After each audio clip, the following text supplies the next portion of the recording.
शेतकऱ्यांची कर्जमाफी करण्याचा आमचा संकल्प आहे। कारण शेतकऱ्यांना आम्ही ऑलरेडी मोफत वीज दिलेली आहे, पण शेतकऱ्यांची कर्जमाफी आम्ही करतो। शपथविधी संपतात देवेंद्र फडणवीसांची घोषणा, शेतकऱ्यांना कर्जमाफी देणार।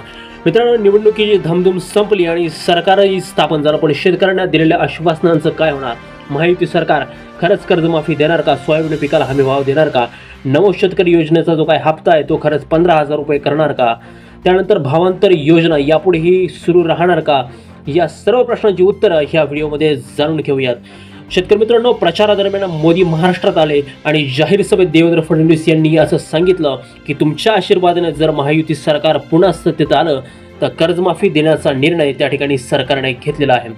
त्याचप्रमाणे हमी भावाची जी काही पिकं आहेत त्यांना MSP पेक्षा जास्त त्या ठिकाणी बाजारभाव जर नाही भेटला, कमी बाजारभाव जर भेटला तर भावांतर योजना राबवून शेतकऱ्यांच्या खात्यामध्ये थेट पैसे टाकणार, असंही त्या ठिकाणी देवेंद्र फडणवीसांनी त्या ठिकाणी सांगितलं होतं।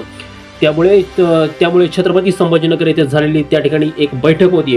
त्या बैठकीमध्ये संभाजीनगरचे खासदार संदीपान भुमरे हे त्या ठिकाणी म्हणाले होते की राज्य सरकार 3 लाखापर्यंतचे थकीत कर्ज माफ करण्याच्या विचारात आहे। आणि यानंतर याच बैठकीत राज्याचे त्यावेळेचे पणनमंत्री असलेले अब्दुल सत्तार यांनीही भाष्य केलं होतं की कर्जमाफीसाठी आम्ही त्या ठिकाणी केंद्र सरकारला विनंती करणार आहे। त्या ठिकाणी केंद्राच्या मदतीने राज्य सरकार काही वाटा टाकून 3 लाखापर्यंत त्या ठिकाणी कर्जमाफी करण्याचा निर्णय त्या ठिकाणी घेणार आहे।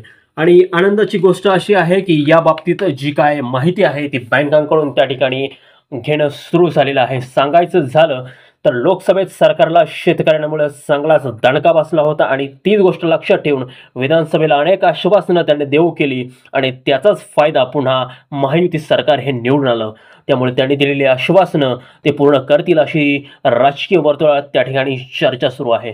कारण आता झालंय असं की महाराष्ट्रात अल्पभूधारक, अत्यल्पभूधारक आणि कोरडवाहू शेतकरी त्या ठिकाणी 50%हून अधिक आहे आणि या शेतकऱ्यांची कर्जमाफी करणं त्या ठिकाणी गरजेचं आहे।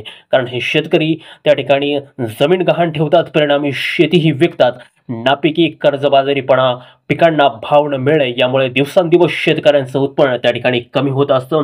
परिणामी त्यांच्या जमिनीवरचा बोजा, त्यांच्या डोक्यावरती झालेल्या कर्जाचा बोजा सातत्याने वाढत जातो। त्यामुळे शेतकऱ्यांसाठी कर्जमाफी ही अत्यंत महत्त्वाची आहे आणि महायुती सरकार ही कर्जमाफी करेल अशी आपण त्या ठिकाणी आशा व्यक्त करूया। शेतकरी मित्रांनो, आता जर लोकांनीही महायुती सरकारला चांगल्यापणे प्रतिसाद दिला आहे, आता वेळ आहे ती महायुती सरकारची शेतकऱ्यांच्या पाठीमागे खंबीरपणे उभं राहण्याची वेळ आहे। वीज बिल संपूर्ण माफ करण्याची वेळ आहे, हमी भाव देण्याची वेळ आहे, पुढच्या 5 वर्षात शेतकऱ्याला एका नवीन उंचीवर घेऊन जाण्याची आणि ही नवीन उंची त्या ठिकाणी महायुती सरकार गाठेल अशी आपण त्या ठिकाणी अपेक्षा करूयात।